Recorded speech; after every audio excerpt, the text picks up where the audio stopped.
Alors bonjour à tous, on est de retour pour une autre capsule vidéo. Aujourd'hui, on va se concentrer sur l'interface de l'application. Donc ça devrait être une vidéo qui va être relativement courte. En fait, on va faire un survol global de l'application pour vous aider à vous retrouver puis à naviguer à travers l'application. Donc le menu principal, c'est le menu qui apparaît lorsque l'application se charge. Il y a 4 grands boutons sur cette interface-là qui nous permettent de naviguer dans les 4 grands blocs de l'application. Le premier bloc, c'est le bloc de la gestion des inspections. C'est le bloc qui nous permet en fait de naviguer sur la liste des inspections, faire une recherche sur d'autres inspections, créer une nouvelle inspection, tout ça. Donc, lorsque je clique sur le bouton, il y a 4 sous-boutons qui apparaissent et ensuite je peux sélectionner celui que je souhaite pour effectuer l'opération que je veux faire. Le deuxième bloc, c'est le bloc de la gestion des contacts. Comme on l'a déjà expliqué, Vesta, c'est pas uniquement un outil qui permet de produire le rapport, mais c'est bien un outil qui permet de gérer votre pratique d'inspection. Donc, la gestion des contacts est une partie intégrante du logiciel. Donc, ça vous permet, entre autres, de gérer votre liste de clients, de gérer les courtiers avec qui vous faites affaire, les entrepreneurs avec qui vous faites affaire, puis éventuellement là, de pouvoir envoyer des courriels, maintenir des informations par rapport à ces contacts-là. Donc ça, c'est de l'information qui peut être visualisée à travers le deuxième bouton, là, qui est le bouton de gestion des contacts. Le troisième bouton, lorsqu'on appuie dessus, en fait, il y a un comportement un peu différent des autres boutons. Il y a une deuxième fenêtre qui apparaît, donc c'est une fenêtre qui est indépendante de l'application principale. Généralement, lorsque j'utilise l'application, je prends cette fenêtre-là et je la mets sur mon deuxième moniteur. L'intérêt ici, là, c'est de pouvoir consulter notre banque de constats tout en créant l'inspection puis le rapport d'inspection sur lequel on travaille.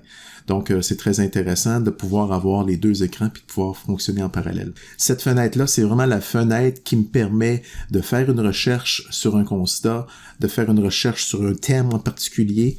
Je peux aussi créer un nouveau constat. Je peux ajouter un constat à l'application, à l'inspection sur laquelle je travaille. Donc, c'est vraiment la fenêtre principale que j'utilise pour pouvoir manipuler mes constats.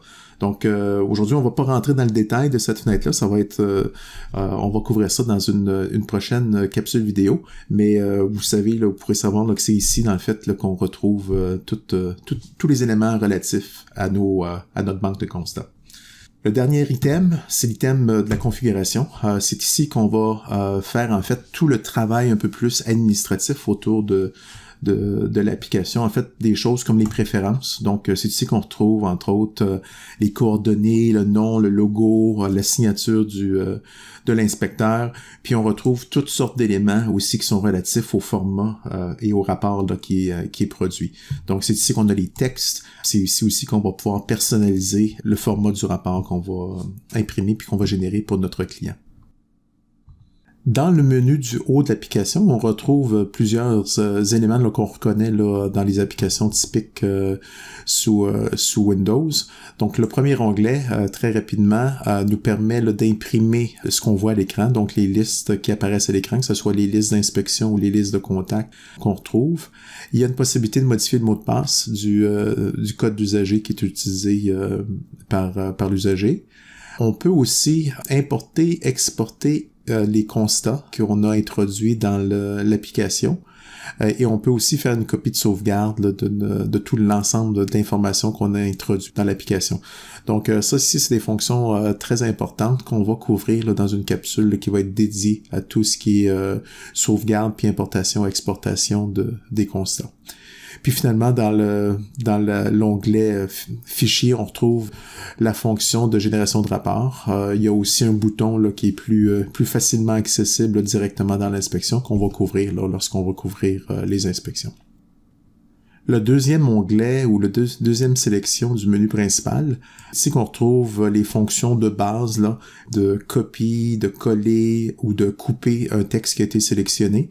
On retrouve aussi un élément important dans cet onglet-là qui est tout ce qui est relatif à la vérification de l'orthographe.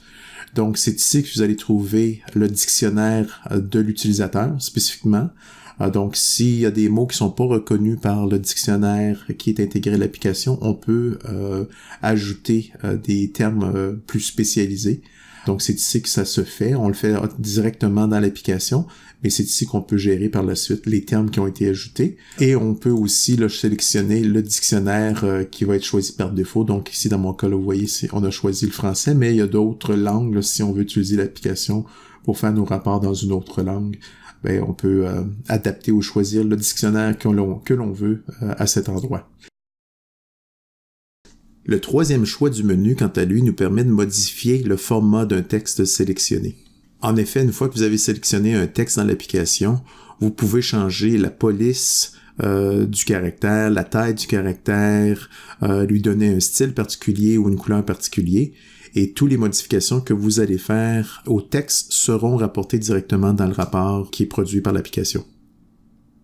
Le quatrième item de l'entête nous permet de passer d'un menu à l'autre sans avoir à utiliser les boutons qu'on vient de couvrir. Comme vous pouvez le voir aussi, un raccourci clavier est assigné à chacun des menus. Vous pouvez donc, par exemple, aller directement à la fenêtre des contacts en faisant CTRL 2 ou ouvrir la fenêtre de la gestion des constats en faisant le CTRL 3. Comme vous le voyez, la plupart des fenêtres ont leur propre raccourci et il s'agit tout simplement là, de consulter le menu pour connaître le raccourci qui est assigné à chacune de ces fenêtres. Le dernier choix du menu vous permet de vous relier au web pour pouvoir consulter d'autres capsules vidéo. Ça vous permet aussi de consulter les informations concernant votre licence. Finalement, le dernier choix du menu permet de vérifier s'il y a des mises à jour qui sont disponibles et de les télécharger. J'en profite pour attirer votre attention sur l'icône que vous pouvez trouver en bas à droite de votre écran. Cette icône permet de faire apparaître et disparaître les choix du menu afin de vous donner un peu plus d'espace sur votre écran. C'est ce qui met fin à notre survol de l'interface de l'application. Comme je vous l'expliquais plus tôt, au cours des prochaines capsules, on va creuser spécifiquement chacun des volets pour voir en détail comment chacun fonctionne et mettre en application chacune des fonctionnalités qu'on a vues là, de façon superficielle aujourd'hui. Donc, merci pour votre attention en espérant vous voir dans une prochaine capsule. Merci.